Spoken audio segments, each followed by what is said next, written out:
Bend It Like Beckham filmmaker Gurinder Chadha has admitted that she takes some credit for David Beckham's staggering success. The talented movie maker also revealed that she has been working on a sequel to iconic 2000s flick Bend It Like Beckham following the incredible success of the England women's football team in the Women's World Cup this year. Speaking exclusively to The Mirror, Gurinder, 63, who is also the genius behind box office smash movie Angus Thongs and Perfect Snogging, opened up about why she decided to give the film its now iconic title, after several producers tried to put her off the idea amid fears that Americans would have no clue who David Beckham was at the time. Bend It Like Beckham was theatrically released first in the UK in 2002 and the film received rave reviews from critics, with praise for the screenplay, light-hearted tone, and commentary on South Asian social norms and culture. The UK-based film wasn't just a hit here, as it also grossed a staggering $76.6 million, £62.3 million, at the box office, making it the highest-grossing football sports film.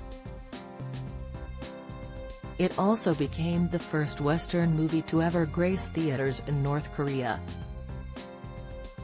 With a stellar cast including Jonathan Rhys-Meyers, Keira Knightley, Parminder Nagra, and Archie Punjabi, it became one of the most successful UK-based movies to premiere in the past 2 decades, but Gurinder's genius movie plot was turned down more times than she would like to admit before she was finally given a chance.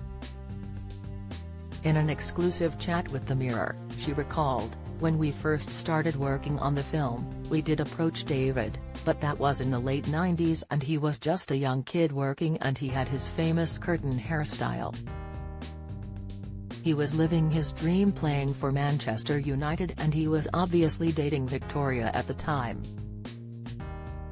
When we approached him, he was actually very supportive because he wanted to encourage more girls to play football. He didn't know at the time, and I didn't know, that it was going to take me about 4 years to get the film made, and by the time the film came out, he now had Beckham brand. Suddenly, he was everywhere and I think that helped us enormously with the film. But because he approached us with such a sweet and kind gesture initially, it was perfect karma that when I went to the US with the film, nobody knew who he was.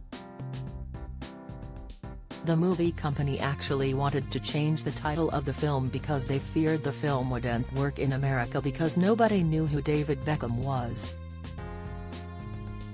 We then kept trying to think of a new title, but nothing stuck. So, we kind of put David on the map when the film garnered so much success. In a way we helped him and he helped us." Opening up about the inspiration behind Bend It Like Beckham, Gurinder shared, "The inspiration for the film came from an England football match I saw on TV. I saw Ian Wright on the pitch with a Union Jack. I thought things had changed, football was changing.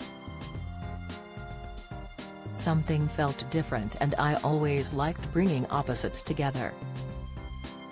I thought football with David Beckham and an Indian girl, they were two worlds that are separate.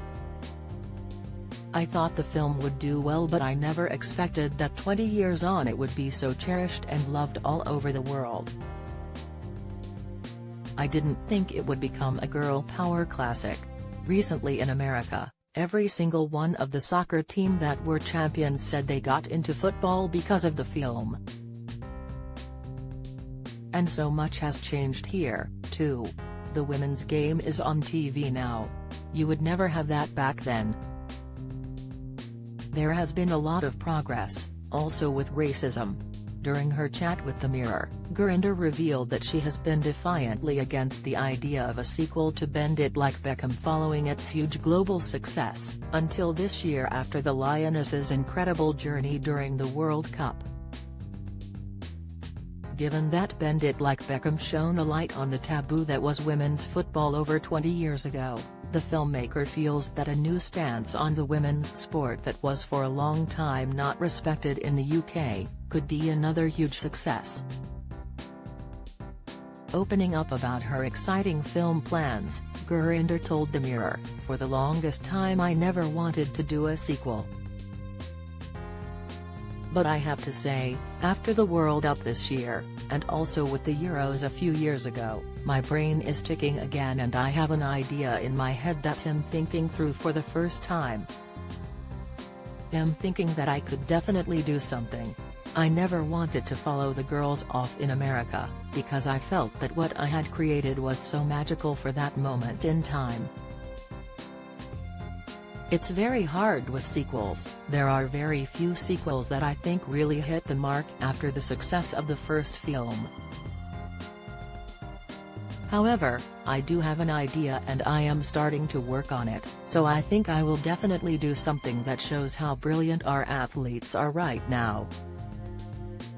Follow Mirror Celebs on Snapchat, Instagram, Twitter, Facebook, YouTube and Threads.